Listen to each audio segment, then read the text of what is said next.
ഉപതെരഞ്ഞെടുപ്പിനേക്കാൾ ഇപ്പോൾ വലിയ പ്രാധാന്യത്തോടുകൂടി ചർച്ചയാകുന്ന ഏറ്റവും പ്രധാനപ്പെട്ട വിഷയം പാലക്കാട്ടെ UDF സ്ഥാനാർത്ഥി ആരാകും എന്നുള്ളതാണ്. ഷാഫി പറമ്പിൽ തന്റെ വലംകൈയായ യൂത്ത് കോൺഗ്രസിന്റെ അധ്യക്ഷനായ രാഹുൽ മാങ്കൂട്ടത്തിലെ സ്ഥാനാർത്ഥിയാക്കുമ്പോൾ ഐ ഗ്രൂപ്പിന്റെ സ്ഥാനാർത്ഥിയായി എ തങ്കപ്പനെ DCC കമ്മിറ്റി അടക്കമുള്ള നേതൃനിരകൾ മുൻപോട്ട് വയ്ക്കുന്നു. പാലക്കാട്ടുകാരനല്ലാത്ത പത്തനംതിട്ടക്കാരനായ രാഹുൽ മാങ്കൂട്ടത്തിന് പാലക്കാട് നിയോജക മണ്ഡലത്തിൽ നടക്കുന്ന തെരഞ്ഞെടുപ്പിൽ എന്താണ് പ്രാധാന്യം എന്ന ചോദ്യം ഉയർത്തുകയാണ് DCC. അതിന് മറുപടിയൊന്നും KPCCയുടെ ഭാഗത്തു നിന്നോ അല്ലെങ്കിൽ പാലക്കാട്ടെ എ ഗ്രൂപ്പിന്റെ ഏറ്റവും പ്രധാനപ്പെട്ട നേതാവായ ഷാഫി പറമ്പിലിന്റെ പക്കൽ നിന്നോ ഒന്നും ലഭിച്ചിട്ടില്ല. രാഹുൽ മാങ്കൂട്ടമാകട്ടെ തന്ത്രപരമായ ആ ചോദ്യങ്ങളെയൊക്കെ വകഞ്ഞു മാറ്റി മുൻപോട്ട് പോവുകയാണ്. പാർട്ടി സ്ഥാനാർത്ഥിത്വത്തെ പറ്റി ചർച്ച നടത്തിയിട്ടില്ല. ആരാകണം സ്ഥാനാർത്ഥി എന്ന് യാതൊരു ചർച്ചയിലും തീരുമാനിച്ചിട്ടുമില്ല. അതുകൊണ്ട് താൻ സ്ഥാനാർത്ഥിയാകുമോ ഇല്ലയോ എന്ന ചർച്ചകൾക്ക് പ്രാധാന്യമില്ല എന്ന് പറഞ്ഞുകൊണ്ട് ഒഴിയുകയാണ് രാഹുൽ മാങ്കൂട്ടം. ഇതിനിടയിലാണ് AICC ജനറൽ സെക്രട്ടറിയായ KC വേണുഗോപാലിനെ നേരിൽ കണ്ട് കത്ത് നൽകി സ്ഥാനാർത്ഥിയാകുവാൻ 2021 നിയമസഭാ തെരഞ്ഞെടുപ്പിൽ ഒറ്റപ്പാലത്തെ സ്ഥാനാർത്ഥിയായി മത്സരിച്ച ഡോക്ടർ ഷെറിൻ ശ്രമിക്കുന്നത്. എന്തായാലും സ്ഥാനാർത്ഥികളെ കൊണ്ട് കോൺഗ്രസിൽ പൊറുതിമുട്ടിയിരിക്കുകയാണ്. എ ഗ്രൂപ്പിനും ഐ ഗ്രൂപ്പിനും KCക്കും VDക്കും അങ്ങനെ എല്ലാ നേതാക്കന്മാരുടെയും സ്ഥാനാർത്ഥികൾ നിരന്നിരിക്കുകയാണ്.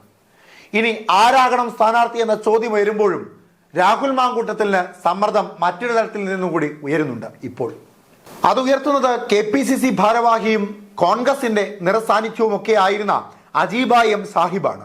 സ്വാതന്ത്ര്യ സമര സേനാനിയായിരുന്ന കോൺഗ്രസ് പ്രവർത്തകനായ മീര സാഹിബിന്റെ മകളാണ് അജീബ ഉയർത്തുന്ന ഏറ്റവും പ്രധാനപ്പെട്ട ചോദ്യം ഇതാണ്: രാഹുൽ മാങ്കൂട്ടത്തിന് പാലക്കാട് സ്ഥാനാർത്ഥിയാകുവാനുള്ള യോഗ്യത എന്താണ്? താൻ പത്തനംതിട്ടക്കാരിയാണ്. പത്തനംതിട്ടയിൽ കാലങ്ങളായി രാഷ്ട്രീയ പ്രവർത്തനം നടത്തുന്ന ഒരു രാഷ്ട്രീയ പ്രവർത്തകയാണ്. പക്ഷേ പത്തനംതിട്ടയിലെ ഒരു രാഷ്ട്രീയ പ്രവർത്തനങ്ങളിലും രാഹുൽ മാങ്കൂട്ടത്തിനെ താൻ കണ്ടിട്ടില്ല. പിന്നെ എങ്ങനെയാണ് പാലക്കാട്ടെ സ്ഥാനാർത്ഥി എന്ന തരത്തിലേക്ക് രാഹുൽ മാങ്കൂട്ടം ഉയർന്നിരിക്കുന്നത്?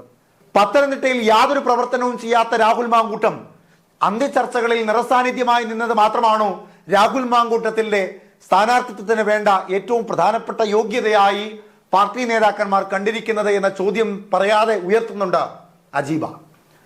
ആ ചോദ്യം വളരെ പ്രസക്തമായി തന്നെ DCC നേതൃത്വവും ഉയർത്തി കാട്ടുകയാണ്.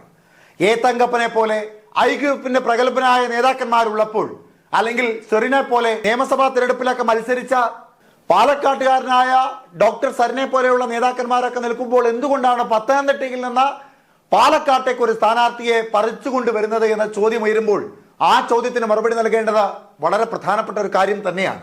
അതും ഷാഫി പറമ്പിലിനെ പോലെ പാലക്കാട്ടുകാരനായ ഒരു നേതാവ് 3000-ൽ പരം വോട്ടുകൾക്ക് മാത്രം വിജയിച്ച ഒരു മണ്ഡലത്തിലേക്ക് പാലക്കാട്ടുകാർക്ക് ഒരു പരിചയവുമില്ലാത്ത, അല്ലെങ്കിൽ പാലക്കാട്ടുകാർക്ക് അന്ത്യചർച്ചയിലൂടെ മാത്രം പരിചയമുള്ള രാഹുൽ മാങ്കൂട്ടത്തിനെ കെട്ടിയിറക്കുമ്പോൾ പാലക്കാട് കാലങ്ങളായി ജനങ്ങളുമായി ബന്ധം പുലർത്തി രാഷ്ട്രീയ പ്രവർത്തനം നടത്തുന്ന DCC ഭാരവാഹികളും പ്രാദേശിക നേതാക്കന്മാരും പാലക്കാട്ടെ രാഷ്ട്രീയ പ്രമുഖരായ നേതാക്കന്മാരും ഒക്കെ എന്ത് ചെയ്യണമെന്ന ചോദ്യം കൂടി അതിന്റെ കൂടെ കൂട്ടി വായിക്കേണ്ടതായുണ്ട്. ഒപ്പം പത്തനംതിട്ട ജില്ലാ കമ്മിറ്റിയിൽ ഇസ്ലാം സമുദായത്തിൽപ്പെട്ട ആളുകളെ, അല്ലെങ്കിൽ സ്ത്രീകളെ 5 നായർ, 2 ഈഴവ, 1 ദളിത്, ആ 2 ഈഴവ സമുദായത്തിൽപ്പെട്ട നേതാക്കന്മാരും ചേട്ടനനിയന്മാരാണ്, ജ്യേഷ്ഠാനിയന്മാരാണ്. പത്തനംതിട്ടയിൽ മുസ്ലിം നാമധാരികളായുള്ള ആളുകളെ 2005 ശേഷം KPCCയിലേക്ക് ചുമതലപ്പെടുത്താത്തതിന്റെ കാരണം ഉയർത്തിക്കാട്ടുന്നുണ്ട് അജീബ. പത്തനംതിട്ടയിലെ മുസ്ലിം സമുദായത്തിൽപ്പെട്ടവരുടെ വോട്ടുകൾ കോൺഗ്രസിന് വളരെ പ്രധാനപ്പെട്ടതായിരുന്നു. അങ്ങനെയെങ്കിൽ മുസ്ലിം സമുദായത്തിൽപ്പെട്ട ഒരാളെ കമ്മിറ്റിയിലേക്ക് എടുക്കാത്ത കോൺഗ്രസ് മുസ്ലിം സമുദായത്തിന്റെ വോട്ട് വേണ്ട എന്നും കൃത്യമായി പറയണമെന്നും അജീബ ആ അഭിമുഖത്തിൽ വ്യക്തമാക്കുന്നുണ്ട്. ഒപ്പം അജീബ ഉയർത്തുന്ന ഏറ്റവും പ്രധാനപ്പെട്ട ഒരു കാര്യം, പത്തനംതിട്ടയിൽ നിന്ന് പാലക്കാട്ടേക്ക് രാഹുൽ മാങ്കൂട്ടത്തിനെ മത്സരിപ്പിക്കുമ്പോൾ ആർക്കും വലിയ എതിർപ്പുകളൊന്നും പറയാനില്ല ഇപ്പോൾ.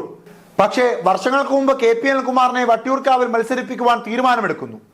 ഒടുവിൽ നാട്ടുകാരനല്ലാത്തത് കൊണ്ട് അദ്ദേഹത്തെ ആ സ്ഥാനത്ത് നിന്ന് ഒഴിവാക്കുന്നു. പിന്നീട് വീണയ്ക്ക് അവസരം നൽകുന്നു. വീണയ്ക്ക് എന്തായിരുന്നു അന്ന് യോഗ്യത ഉണ്ടായിരുന്നത്? KP കുഞ്ഞിക്കണ്ണന്റെ മരുമകൾ എന്ന യോഗ്യത മാത്രമായിരുന്നു അവർക്കുള്ളത്. മുൻ SFIക്കാരിയായിരുന്ന വീണയെ സ്ഥാനാർത്ഥിയാക്കി മത്സരിപ്പിച്ച് പരാജയപ്പെടുത്തി പറഞ്ഞയച്ചപ്പോൾ ഇപ്പോൾ എവിടെയാണ് അവരുടെ സ്ഥാനം? പാർട്ടിക്ക് വേണ്ടി എന്താണ് അവർ നൽകുന്നത്? അങ്ങനെ പല ചോദ്യങ്ങളും ഉയർത്തുന്നുണ്ട് അജീബ. മുസ്ലിം സമുദായത്തിൽപ്പെട്ടവരെ മാറ്റി നിർത്തുന്ന പത്തനംതിട്ടയിലെ കോൺഗ്രസ് പ്രവണതയും, ഒപ്പം പത്തനംതിട്ടക്കാരനായ രാഹുൽ മാങ്കൂട്ടത്തിലെ എന്തിന്റെ അടിസ്ഥാനത്തിലാണ് പാലക്കാട്ടെ സ്ഥാനാർത്ഥിയാക്കി മത്സരിപ്പിക്കുന്നതിനടക്കമുള്ള ചോദ്യങ്ങൾ ഉയർത്തുമ്പോൾ കോൺഗ്രസ് മറുപടി നൽകേണ്ടത് പ്രധാനമാണ്. അത് പ്രതീക്ഷ നൽകുന്നതും DCC ഭാരവാഹികളായ പാലക്കാട്ടെ മുതിർന്ന നേതാക്കന്മാർക്കാണ്.